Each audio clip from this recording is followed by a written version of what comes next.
Henok. I don't pronounce it wrong, okay?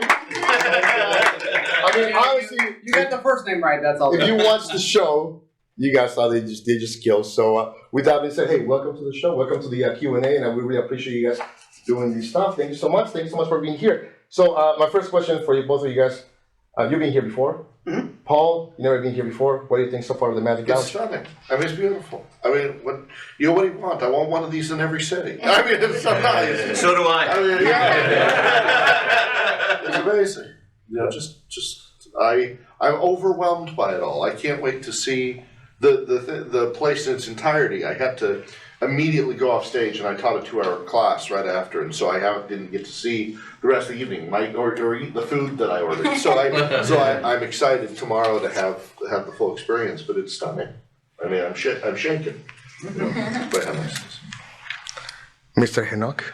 Yeah, this is my third time here. I always come in the coldest month, February, every single time.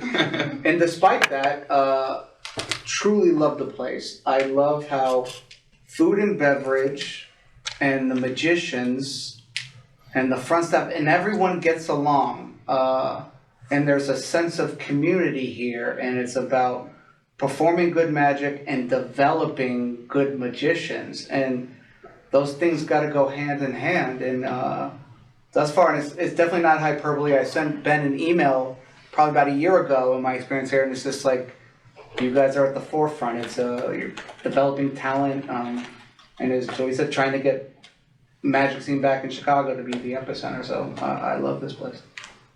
Awesome. Well, the next question I'm gonna ask is just like basic, typical question that a lot of people get.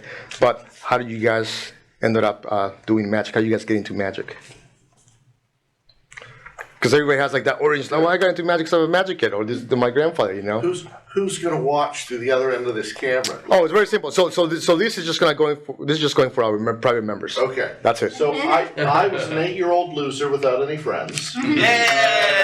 I was a Jewish kid growing up in Salt Lake City, Utah, and the local head of the church in my area, the stake president, told the kids, you marry who you date who you're friends with, and so you should only be friends to hang out with the other kids. We're invited to birthday parties, didn't get Valentine's cards, nothing. So we went and hung out trying to learn the paranormal in the local library, hoping that we would learn real magic to force these kids to be our friends. And eventually the librarian took pity on us and took us to the magic trick section in the juvenile area. And we learned tricks, and we started to get hired to do magic shows at kids' parties. So I wanted to be like Blackstone, so I called myself Quicksilver. And Shaheen Pazeshki, I thought his last name was cool enough, so we were Quicksilver and Pazeshki, $4 for a group show. And so kids who weren't allowed to invite us to their birthday party hired us to come to their birthday party.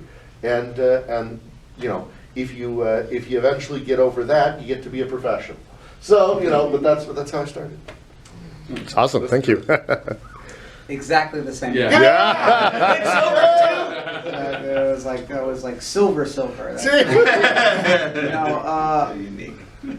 I was raised in San Diego, a single parent household. And age of 12, I saw the David Copperfield specials and was like, I gotta figure out how this works. There's a magic shop in Kearny Mesa area called Bradbert's Magic Shop.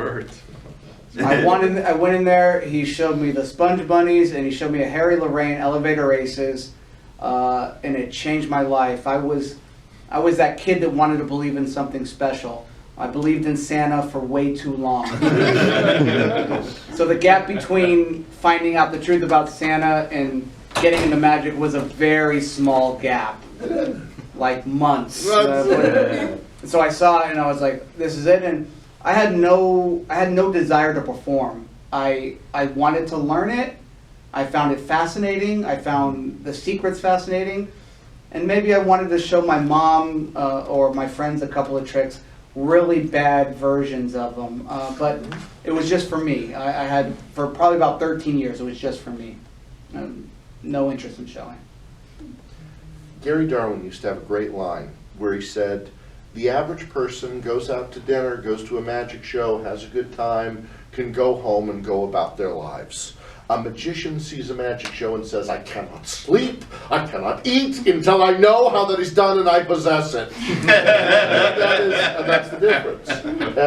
And yesterday I was at, or not yesterday, about 5 days ago I was at Gary Darwin's home, which Lance Burton now owns and has Darren running it. And he gave me a business card from Johnny Paul when he worked in Vegas, the Showboat, and it's now on display here in your, yay, so now it's yours. That's great. Oh, no, that's great. That's fantastic. No. So you guys both were on stage. You guys were fantastic. And what's so good about having both of you on stage is that both of you have different characters, different personalities. How do you go about creating the stuff or learning the effects that you want to learn that you want to present in your shows? I originally wanted to be Harry Blackstone, Max Maven, serious character. I originally wanted to be, my first mentalism show I ever built was, we will be sailors on the sea of the imagination and mariners of the mind. Very, there. But I couldn't get booked with that character. Nobody wanted that, right? People wanted to hire me for their celebrations. That's what people hire magicians to do, is help them celebrate things. And so I built a new character doing free burlesque shows in Vegas in the back of a bondage shop, because you have to find somewhere to test out stuff. Not everybody has a Chicago Magic Lounge, right? So I built it in a burlesque shop, and when you're competing against nudity, and that's what they're here for, it makes you good fast, right? Or you run away, and you get your hours in, and just realizing, no, I am here to help them celebrate. I'm an elevated version of myself. And I'm going to talk about me. I can't escape that I'm this guy, right? I'm going to start with me and make an elevated version of myself and make it fun and funny, so everybody's having a good time. But it comes from watching lots of video of myself and taking notes when audience members say funny stuff and sticking it into it, and hiring lots of directors. I mean, I've had Bob Fitch and Jeff McBride and Max Maven and Eugene Berger and and the theater people, Broadway people give me notes on my show, and some are good, some are bad, but you get a little better over time, and that's where it comes from for me. Yeah, for myself, I was under the belief that for many years, a real magician is about hardcore sleights and no gaff cards. And if you do that, then you're a real magician. Everyone else is just faking it. And that's what I believed. And then I lived in San Diego. I was very near LA. I got the opportunity to go to the castle.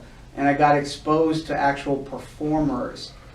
And I would see these guys do these things, and I go like, oh, these guys, the tricks are fantastic, but they're way more interesting than their tricks. Like James Bond is more interesting than his suit in his car. And I just was like, oh man, how can I get people to think, oh, those tricks were great, but I want to spend time with you. And I got to see guys who could do that. And that's what captured my interest about it. And then it was about how do I get there, and as Paul was saying, there's kind of like a little bit of like symbiosis between the journey of figuring out who you are as an adult and a human being, and then figuring out who you are on stage and as a performer and your character. And you only figure that out by trial and fire. You can't read theory books about this, about the character. You have to do it live and fail and then rethink, and then the character becomes you, and then you are authentic. You are you, and that's how I kind of approached it. That's great. I'm going to open it to the floor. Anybody has questions or? Would you say you're unique? Sometimes. Cindy. So unique. Oh. No, but honestly, so how did you pivot though during the COVID and everything, and how did that all work out? So I got a day job. I saw this whole Zoom magic thing, and I like the interaction between human beings and touching, communicating with them, and I realized, I can't do that on a computer screen. So I already knew, like, I'm out. I'm not interested. A local Chicago magician, Dennis Watkins, I know his manager, is like, hey, you interested in doing a 5-minute spot? And I go, okay, I'll put the tricks together. So I set up the iPhone, I was all ready, and 2 minutes before he threw it to me, I lost internet connection. And to this day, the only gig I've missed is the one where I didn't need to leave my home. And I was like, hey, tricks, technique and performance and presentation are difficult enough. I don't want to deal with wires and broadband. I don't want to learn anything about those things. I had no, it wasn't enjoyable to me. And I just knew it was. I had several friends who did it. Some of them liked it. Most of them said they didn't like it, but it was income, and I respect that as well, but I never ventured down that path. Paul, same question. Yeah, a very different answer. I mean, March 17th, 2020, was my last day performing at Disneyland. They had closed the park, and they had me stand in front of the gates at Disney and entertain the guests that couldn't go into the park. So for a few days, I was the magic of Disney. And I was it, all they received. And Newsom called Disney and said that I couldn't gather crowds of 50 people or more at the start of the pandemic. So then it was over, and I drove home. And I have a home in Vegas, and I have a home in Salt Lake City. And I went, well, this pandemic's a real big thing. I don't want to be in Vegas during it. I'm going to go back to my cattle ranch, my family's ranch in Utah. And for the last several years, I'm the only member of my family who has to work. My partner's disabled, my uncle's disabled, I have some elder family members. So I had to do something. And on that drive home, I was terrified. Well, what am I going to do? My family had been in the produce business. We had cattle in the past. Do I go back into that? And then I started thinking, okay, I got the McBride Magic and Mystery School doing these shows on Zoom 7 years ago through House of Cards, and we do this weekly class on Zoom. I could do a show like that. How do I make the show as good as my show? Okay, who is good at doing interactive things over TV? Mr. Rogers, Dora the Explorer, Mr. Wizard, Barney the Dinosaur, Captain Kangaroo. I mean, there's a whole Bill Nye the Science Guy. These people are good at making us feel like they're interacting with us, right? LeVar Burton. So I watched a ton of that, even on my phone on the way driving back, because I had a 16-hour drive. And I thought, what are they doing well? And it's the phrases, it's the words they use, and no swipey, and stuff. Where's the map? Can you see the map? And I thought, on the planet, there are 200,000 people who are having a birthday party today, and 200,000 tomorrow, and 200,000 the next day, and they don't have a magician, and they can't gather with their friends, and they don't have anything. So I threw out my entire Melism show, and I said, I'm just going to build a show with the stuff that works on here, and I'm going to take all these really expensive collectible props that I don't want to haul around with me, and I'm going to show them to people through Zoom. And so March 17th was my last day performing live. March 20th was my first Zoom show. And set up a Zoom studio. Now, again, I'm an Emmy award-winning filmmaker. When I was 18 years old, won an Emmy for documentary filmmaking.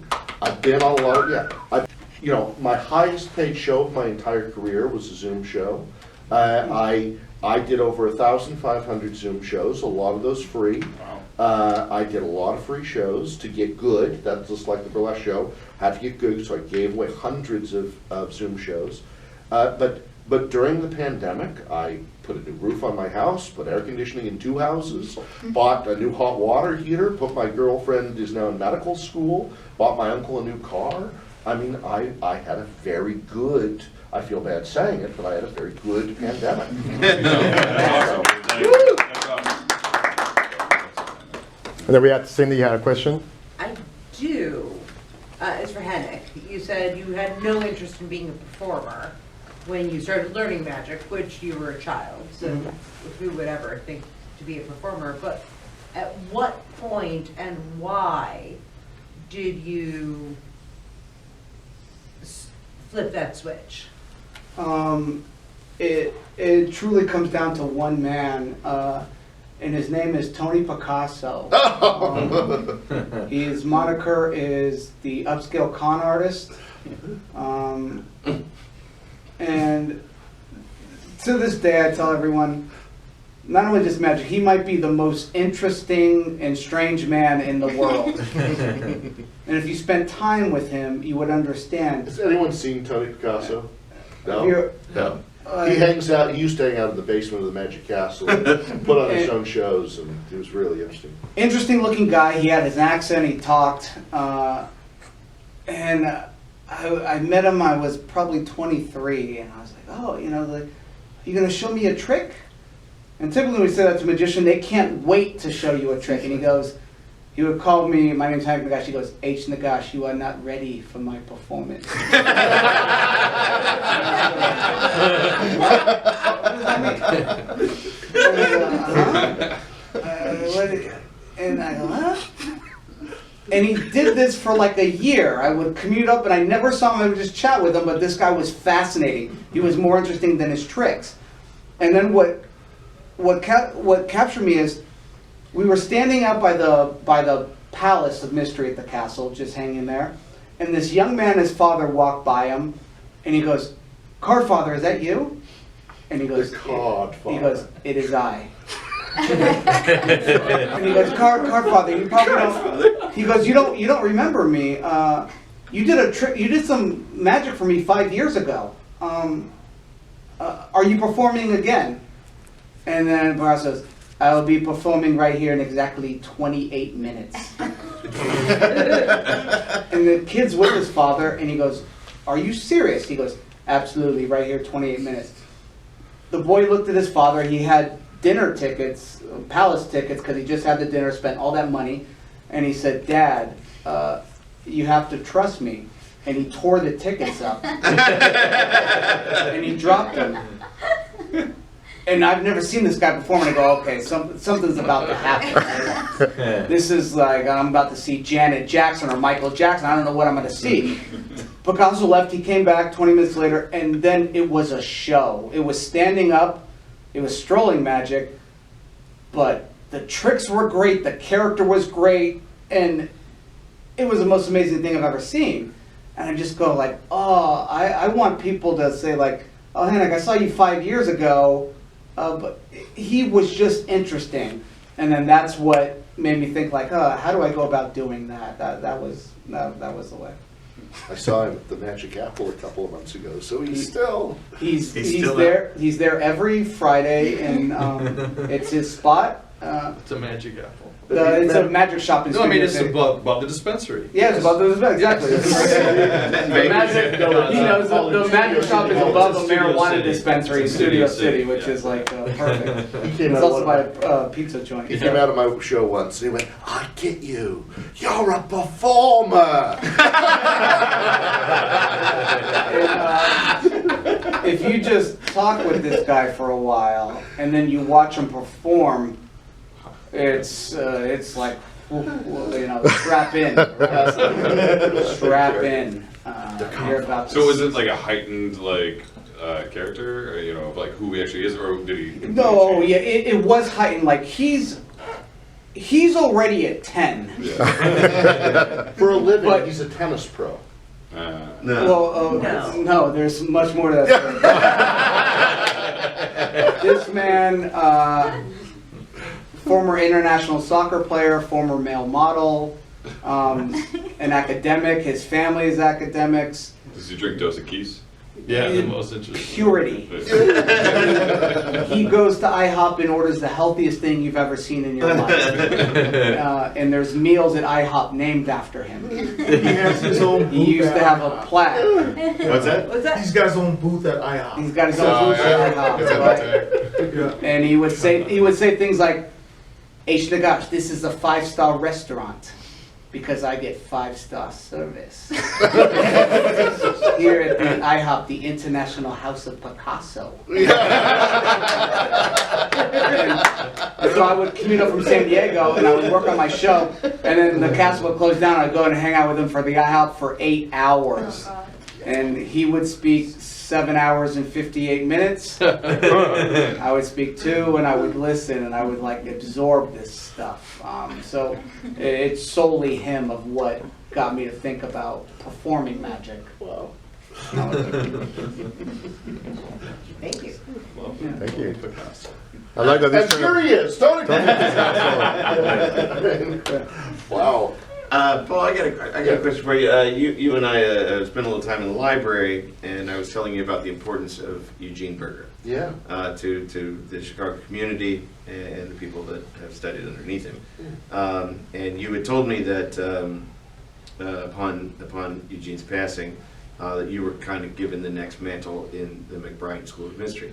Can you talk about how, like, what that meant for you to become part of Jeff McBride's school? Yeah. How that happened, and how maybe Eugene's kind of world, how it made that happen. Yeah, I mean, and so I was the first person hired as a faculty member after Eugene's passing.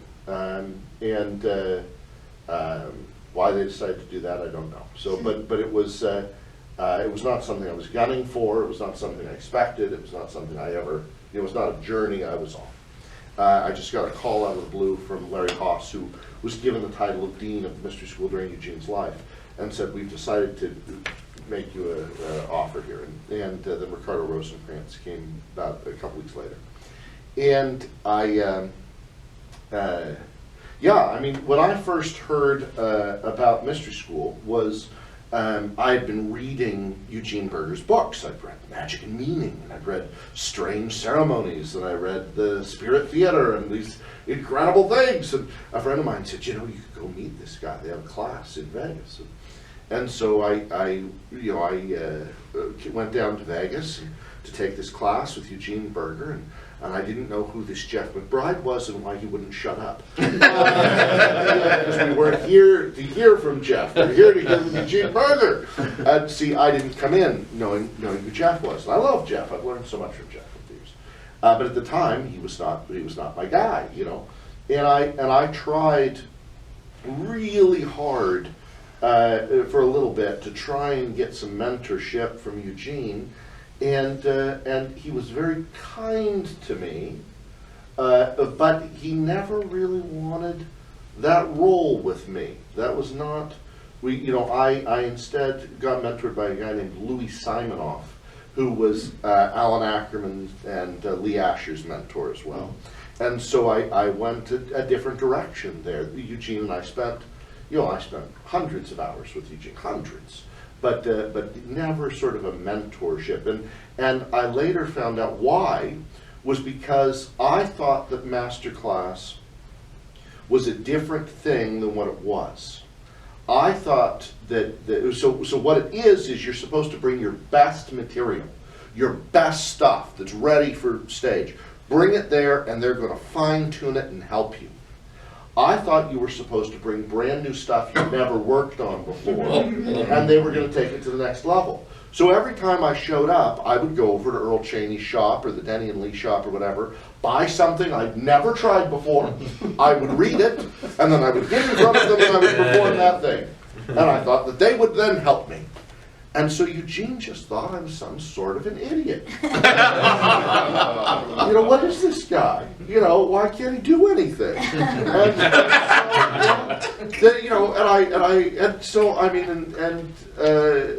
He'd tell me to sing more. And so I eventually got to a better place when Brad Henderson said to me, why do you do this shit here? Why don't you do your good stuff here? And I said, oh, because I want it to get worked on. And he said, well, do your good stuff. And so one time I did a show of my regular show, and Eugene, like this, whole body up out of this chair, and came up to me and went, where have you been working on this? Where are you? And that's when he started to, when my beard would get too long, Paul, it's far too long. You need to, he'd help me. He suddenly started to help me with all sorts of things because he understood this. And then at that point he said, really who you need to get to help you is Max. And so again, he didn't want to mentor me, he passed me to Max. And then passed me to Bob Fitch and, other places. So, I have, my intellectual tradition certainly comes in a big part from Eugene Berger. And so I cannot, nor can anybody, replace him at this school or in anything. But I do feel that I bring some of his intellectual tradition into the school without having him there. Long answer. Tony Picasso. No, I'm kidding. Yeah, Henok, on that same question, did you have a mentor besides Johnny Picasso, obviously, the mentor, Tony Picasso? Yeah. Who did we bring? No, being very fortunate in LA, Bruce Servan's there. Hey, Bruce, can you help me with it, right? And then Jamie and Swiss comes in. I can chat with him a little bit. So all these guys, I had unfair access, so to speak, and a little bit of taken for granted. These guys come every week, and you befriend them, and then before you know it, you're going down the street to share a meal with them, and then that's where the wisdom would come in. So just forming those sort of relationships and listening to them, and you obviously don't agree with everything, right? But at least it gives you something to think about, and I still do that today. There are a lot of things I'm like, I don't know, put that in the back burner, and maybe that will apply somewhere. Any other questions? Yes, sir. I got something for Paul. Yeah. So in mentalism, I feel like the trend now is high-tech stuff and phone tricks and apps and pro mystic. Your act kind of feels like the opposite. Is that kind of intentional? No, that was all tech. Oh, really? Memory metal spoon. Some of the audience participants were AIs. ChatGPT wrote my text. As a matter of fact, I went to Midwest Magic yesterday, and he's selling his stuff, and I said to him, if you have any old laudables, I collect laudables. So in the very back room where his library used to be, he had some laudables, and I bought those because that was the trick that inspired me when I was little. The only new thing I bought, he kept trying to show me mentalism. The only new thing that I bought was another set of Amaze cups. That's cool. I have 3 sets of your Amaze cups. I love them. They are fantastic. Because metal ones? I have metal ones you gave me, Yeah. and plastic ones. And Yeah. they're just beautiful. Did he have plastic ones? Plastic. I thought they were sold. I got one. It's in my room right now. He's got everything in stock. Yep. But yes, I do not like tech magic, personally. It is very important to me that if somebody, that nothing fails for me. I've seen people buy very expensive tech magic that falls apart. Ben was talking about that we had a famous magician do a show for the castle with me over Zoom, and their stuff shut down, and I had to do another half hour. Very often. That tech was the iPhone. But I want to be able to be challenged, right? I want, if somebody comes up to me on the street and says, "Here, bend this spoon," I can't. I mean, I work out with the hand grips. I work out with the hand grips that weightlifters use. So I can bend steel rebar. I can twist up a pot, right, pan.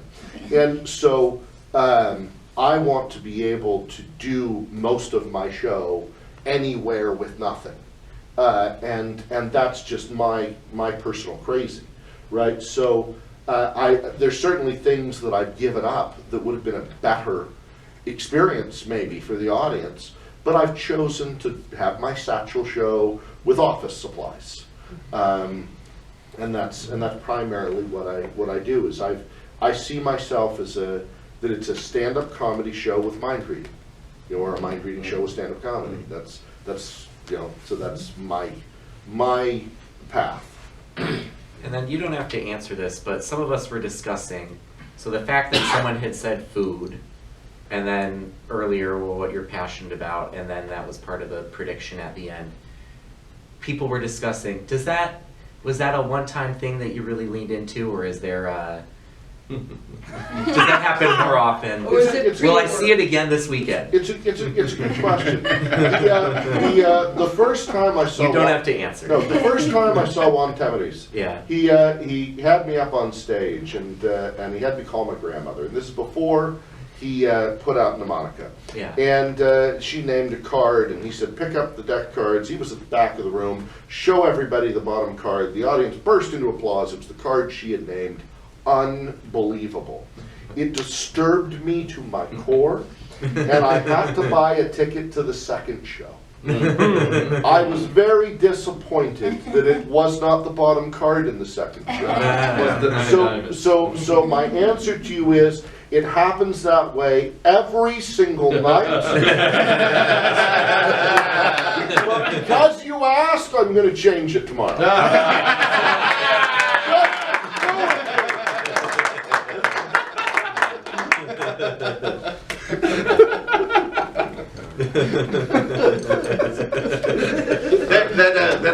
That actually brings up a really strong point. And what I think, what makes Chicago magicians a little bit different is that Chicago is based in a lot of improv performance. And to see that go through into the magic world makes us all very happy here. And being able to be focused and listening and attentive. You ask someone a question, it changes what you're going to say. Fast on your feet and fearless. And does it, what's the importance of being able to think and listen to the crowd, or to your audience? What's the importance of that in how it shapes how your performance is going?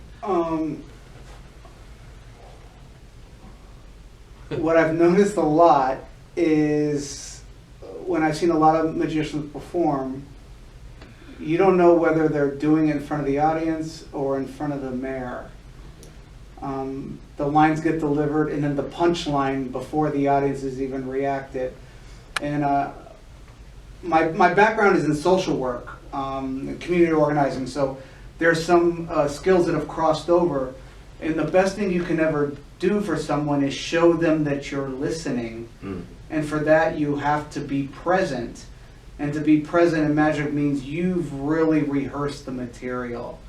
And you know where the end point is, and you know how to get there. Now, there might be some detours, which is fine, but you are listening, I'm paying attention, I'm recalling things you said, and that gives people a feeling of like, oh, like, this is a one-of-a-kind show. This never happened before. And probably 93% of that show has happened before. that little 7%, that makes it special. It's kind of like the vacation where you've planned out the itinerary, and then there's one thing you didn't plan, you do it, and you talk about that thing. Like, oh, we bumped into people, and then they took us around, and that's the thing you remember, the thing you didn't plan. So how do you kind of do that in a show? I think that's important. Copperfield, if he would have had, like tonight, I had the guy in the Mariah Carey shirt. If that would have happened, he would have liked the joke. He would have made sure one person in a Mariah Carey shirt was in every show. If somebody shouts out a funny line, he makes sure that line happens now in every show. When you have enough money and you have your own theater, you can do that. But no, I mean, I believe that a mentalist must be fast on their feet and fearless, because sometimes you can have a magic trick happen because you're lucky, and you gotta claim it. You got to have that power. You have to be aware and alert, and magic is not happening here. It's happening in this space between us, the shared space. And to your point about magic being done like they're doing in the Mirror, there's a fellow named Dr. Robert Parker who published that so many magicians are doing beautiful things with their hands that look like they could be painted in poetry, but their face is saying, like me. I hope you like me. And they're not having an authentic human experience. And so, when I'm doing a show for kids, I'm looking for the little hurt kids that need to have some attention and be validated so I can be their cheerleader. When I'm doing the corporate show, I'm not looking for the sexiest person I can bring up on stage. I'm looking for that person who just loves it. Not the person who's like, me, but the person who just loves it and wants to be a part of it. And if they say, I don't want to come on stage, I don't force them. I say, no, it's okay. I'm so glad you're having fun. Would you like to come? Right? We're authentic with people. Too many people at the castle, they bring up human beings and they use them as a prop. And if you're going to do that, just have a table there. If you just need someone to hold something, put a table there. But yeah, so and I'm at fault for messing this up too. I mean, I bring up all these people. I mean, in my set tonight, I brought up 13 people, and I didn't have a deep conversation with each of them. But what you see when I turn around and look at them, I go, and I go. And I check in with them when I turn around. You'll see, if you watch again, I turn to look at them a lot, and I'm checking in, making eye contact, and stage whispering. So, yeah. It's amazing. Well, any one more question before I deliver the last question? Yeah. Go, I Devin. hope we don't have the same last question, but this is before penultimate. But I was gonna say, so Henok, what did you want to do, like, when you were a kid? Like, what was your ideal, like, career? Like, what did you want to do before you were actually be a magician? I wanted to play in the NBA. Yeah. And then I got on my high school team, and I was the 12th man on 12 players on the team, and I wasn't fast. I couldn't jump high. I had no goals. I just wanted to get through. I wanted to hang out with my buddies. I didn't have anything. You didn't have a career in mind? No, Nothing like turning 18 was the most terrifying thing in my life. Right? All my buddies like, oh, we're moving to Colorado. We're going to university. We're getting an apartment. I'm like, whoa. Like, that's too much. I just want to go to the junior college and then figure out the next year of my life. I had no elaborate goals whatsoever. Getting older was terrifying. But you did it. Congratulations. Yeah, you did. I wanted to be a marine archaeologist like Robert Ballard, who found the Titanic. That's what I wanted to do. And then I wanted to be a musical theater actor was the next thing I wanted to be. And then I found how poorly musical theater actors were paid. Then I found that I was seasick. And so I have anthropology and political rhetoric. I've taught at several universities. Magician was, I never thought magician would be the career. I thought magician would be the hobby. But once I became a magician professionally, I had to choose these other things as my hobbies. So, in 2 months, the National Magazine for Anthropologists is going to do a cover story on magic and anthropology that I'm editing and putting together as part of my hobby. I do one-night concert musical theater shows because I can't do a 3-month run. Yes, that's my hobby. And then magic's my living. But no, magic was not first, second, or third on my list of what I wanted to be. Interesting. And then I was going to say, but I don't know the last question. No, go ahead. What would you leave, for somebody that's getting started in magic, that's just kind of trying to get off, the first step into actually professional magic? What would be a great tip that you would give to that person? If they're just starting, dipping their feet into that money pool, trying to go and be professional in that sense. Wait, there's a different just starting magic or just starting to be professional. Professional. It's just starting to be professional. Sorry. The answer to just starting to be professional is you are in the need fulfillment business. You are here to fulfill other people's needs, not your own. Your show is the dream fulfillment business. Your show should fulfill the dreams of the audience. So my show doesn't fulfill the dreams of a guy that digs ditches. My show fulfills the dreams of someone that sells things to other people and wishes they knew what they were thinking. So your show is dream fulfilling, you are need fulfilling, and that you are, most important of all, is that real people spend 40 hours a week doing their job, and then afterwards is their fun time. You need to spend 40 hours a week selling your show and your product, and performing your show is your fun time. So I'm doing the show here at the Magic Lounge, but I'm handing my check to the videographer because that's my business. And in between my show and this, I taught a class because I'm being paid a lot to teach that class, way more than being here. So I choose to do a show for one of three reasons. The money's good, it builds my resume, or it fulfills my soul. So a show like this here, money's okay. Build my resume the first time, but if that was the only reason, I'd never come back. Fulfill my soul. That's why you come and do a venue like this. It's because I get to hang out with you. Because I get to see the man that invented a trick I've done every Zoom show. Right? Because I get to spend time with Ben Barnes, who's on the inclusivity team with me at the Castle and also the inclusivity conference. This is a soul-fulfilling job. And so the big lesson is this is your business, and your business is about fulfilling other people's needs and doing it in a way that also fulfills you. That's brilliant. That's brilliant. Do you have anything Don't else? ask me about any Same. professional. Cool beans. Do everything opposite of what I've done. That's my business question. That's great. My question actually was going like that way, but Yeah. to wrap up this session, first I want to say thank you so much, and we appreciate the Q&A from you guys. Thank you. And we really hope you have a fantastic rest of your weekend here at the Chicago Magic Lounge, and thank you so much for doing this. With We their other appreciate it. shows? Yeah, I think there's one more tomorrow. Okay? Soul fulfilled.